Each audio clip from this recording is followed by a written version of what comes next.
If you have watched my videos for a while, you know that one of the verses I quote often is Isaiah 26:3. Isaiah 26:3 is, "Thou wilt keep him in perfect peace, whose mind is stayed on thee, because he trusteth in thee." This is how you live. I say this often. You can live in perfect peace if you keep your mind on Jesus, off of yourself, off of your circumstances. The moment something troubles you about yourself or your circumstances or your loved ones or others, you give it to Jesus in your mind. You pray, you give it to him, and you refuse to worry about it because now he has it, right? That's faith. I mean, if you give something to Jesus and you continue to worry about it, continue to try to figure it out, you do not have faith. And in James, like I say, in James it says, like, if you ask anything of the Lord, if you don't believe, then you're not going to receive. Even the Bible says that faith is the only thing that pleases him. So really be thinking about that. But this is what I want to share with you. This is, to me, just today as I was thinking about this verse, the word thou just jumped out at me. It never has before. Thou wilt keep him in perfect peace.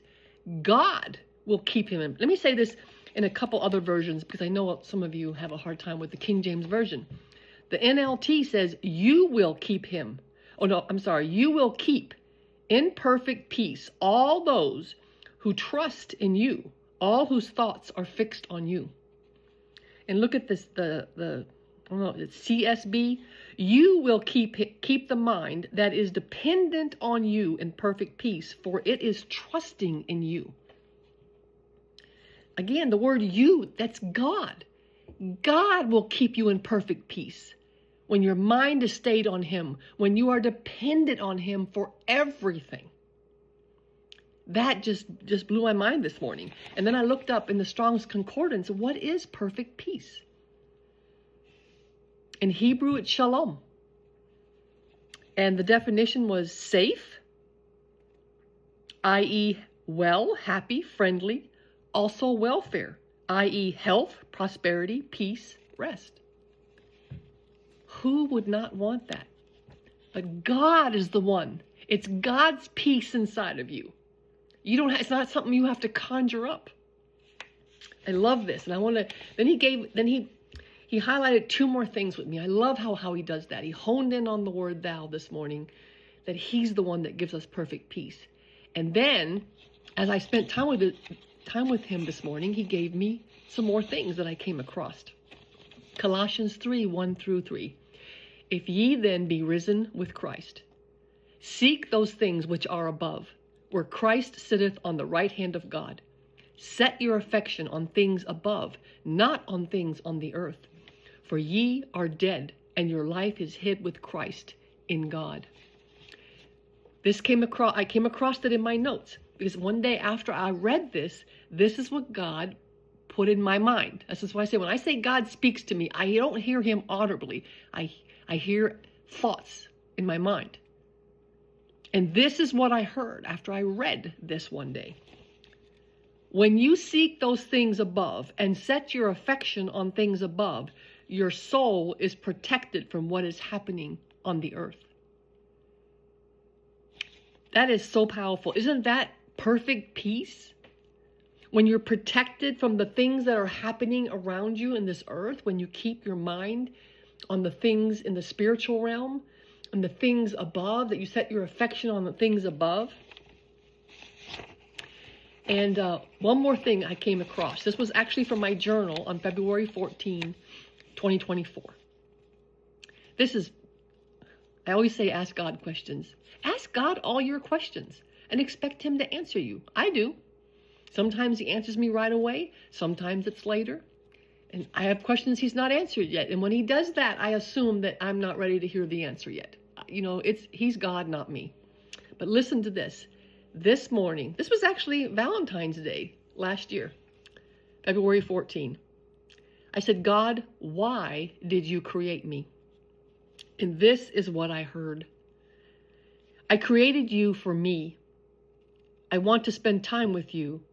I want you to get to know me. There is no one like me. I have dove's eyes, and they are solely focused on you. And this is why you feel like you are the only one when you spend time with me, because you are. It's just me and you, and that is why you need to also have dove's eyes focused only on me. This will keep you in peace. If you take your eyes off of me and look at yourself or around you, you will lose my peace. Isn't this something? Fits right in with what he was trying to tell me today. It's his peace. You will lose his peace if you look at yourself. What's wrong with you? All your struggles, all your weaknesses, you will lose peace, and you know you do. It's his peace. You look at the circumstances around you, you lose peace. Soon as something bothers you, right? The Bible says, let not your heart be troubled. As soon as something bothers you, give it to him. How do you give it to him? You tell him, Lord, take this. Lord, what should I do about this? Lord, I need you to help me. How should I respond to this? Why is this on my path? Ask him questions. And then ask him to take you to the other side of this. Take you through this. It's on your path for a reason. This is so good. This is so good.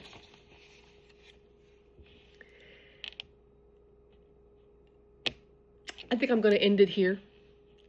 I pray this has blessed you. You can live in perfect peace that comes from God when you keep your mind on Jesus. Off of yourself, off of your circumstances. Pray, give it to him, let it go. How do you let it go? You let it go in your mind. You stop thinking about it. Do other things when it comes to your mind. Just say to yourself, it's not mine anymore. Sing worship songs, read his word, do what you have to do. You have the power to think what you want to think. Say something out loud to help you let it go and stay in God's perfect peace. God bless you, children of God.